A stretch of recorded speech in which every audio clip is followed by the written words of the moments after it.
நமது ஆண்டவரும் இரட்சகருமாயிருக்கிற இயேசு கிறிஸ்துவின் உன்னதமான நாமத்தினாலே உங்களை வாழ்த்துகிறேன். அன்பானவர்களே, இந்த வேளையிலே கடைசி காலமாக இருக்கிறது. கர்த்தருடைய வருகை சமீபமாக இருக்கிறது. அதை ஒவ்வொரு நாளும் நாம் உணர வேண்டும். நாம் வேலை செய்து கொண்டிருந்தாலும், நாம் படுத்து கொண்டிருந்தாலும், நம்ம ஒருவரோடு ஒருவர் பேசி கொண்டிருந்தாலும், ஆண்டவராகிய இயேசு கிறிஸ்து வரப்போகிறார், அவருடைய வருகை சமீபமாக இருக்கிறது என்பதை நாம் உணரக்கூடியவர்களாக இருக்க வேண்டும். பரிசுத்த வேதத்திலே சொல்லப்பட்ட அத்தனை அடையாளங்களும் தீர்க்க தரிசன வார்த்தைகளும் நிறைவேறுகிற இந்த கடைசி காலத்திலே தான் நாம் இருக்கிறோம் என்பதை உணர்ந்து அறிந்து விழிப்புள்ளவர்களாய் ஜாக்கிரதை உள்ளவர்களாய் நாம் இருக்க வேண்டும். ஆக கடைசி காலத்தில் வானத்தில் என்ன அடையாளம், பூமியில என்ன அடையாளம், சமுத்திரத்தில் என்ன அடையாளம், மலைகளுக்குள்ள என்ன அடையாளம், தேசத்துக்குள்ள என்ன அடையாளம் என்பதை எல்லாவற்றையும் அருமையானவர்களே நாம் பார்த்து கொண்டிருக்கிறோம், அறிந்து கொண்டிருக்கிறோம். அதை எல்லாவற்றையும் கடந்து கடைசி நாட்களிலே மனிதர்களுக்குள்ள எப்படிப்பட்ட அடையாளங்கள் இருக்கும், மனிதர்கள் எப்படி கடைசி காலங்களிலே மாறி போவார்கள் என்பதையும் நாம் உணர்ந்து கொண்டோம் என்று சொன்னால் நமக்கு அது பிரயோஜனமாயிருக்கும். ஆக அதை குறித்து தான் 2 தீமோத்தேயு 3ஆம் அதிகாரத்திலே முதல் வசனத்திலிருந்து நாம் பார்க்கும் பொழுது, மேலும் கடைசி நாட்களிலே கொடிய காலங்கள் வரும் என்று அறியீராக. கடைசி காலத்துல கொடிய காலங்கள் வரும் என்று அறிவாயாக கர்த்தர் சொல்றார். கர்த்தருடைய வசனம் சொல்லுகிறது. ஆக அந்த கொடிய காலத்துல என்ன நடக்கும்? அந்த கொடிய காலத்துல என்ன நடக்கும் அருமையானவர்களே? என்ன நடக்கும் என்று சொன்னா, மனிதர்கள் மாறி போவார்கள்.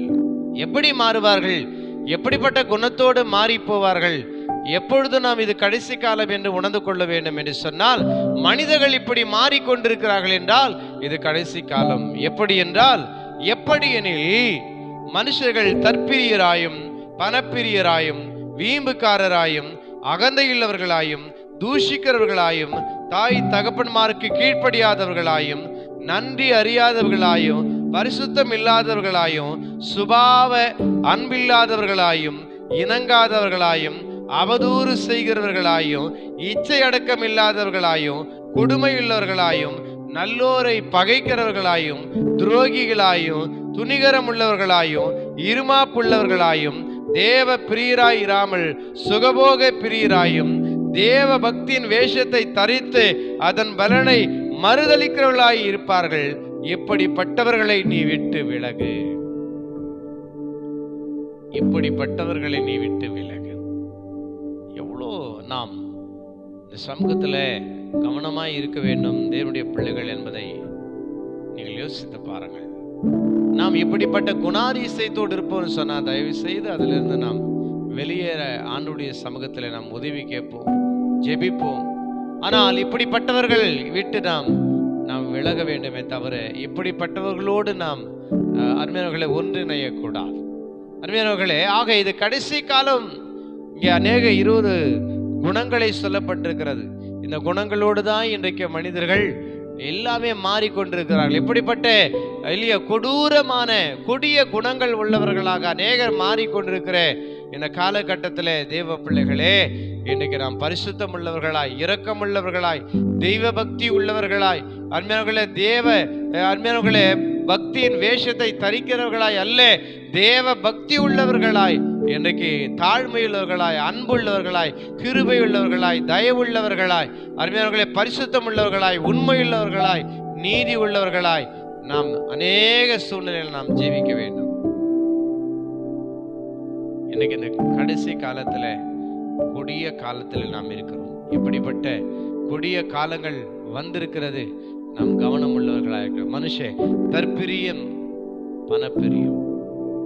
அருமையானவர்களே, தான் மாத்திரம் சந்தோஷமாய் இருந்தா போதும் என்று சுயநலத்தோடு வாழக்கூடிய வாழ்க்கை அது கிடையாது கிறிஸ்துவ வாழ்க்கை.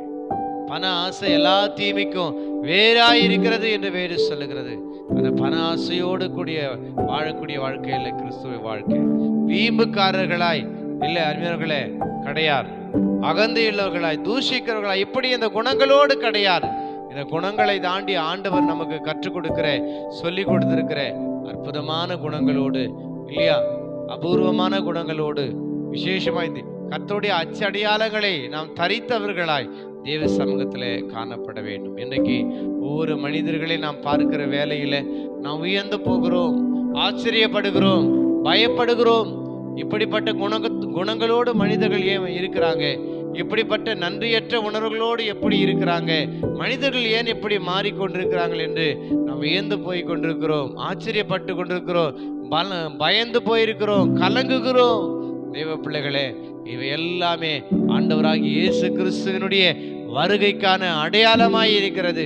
இது கடைசி காலமாய் இருக்கிறது என்பதை ஒவ்வொரு மனிதனும், ஒவ்வொரு மனிதனுடைய குணங்களும் உனக்கு உணர்த்த வேண்டும். அதை நீ உணர்ந்து கொள்ளுகிறவர்களாய் இருக்க வேண்டும்.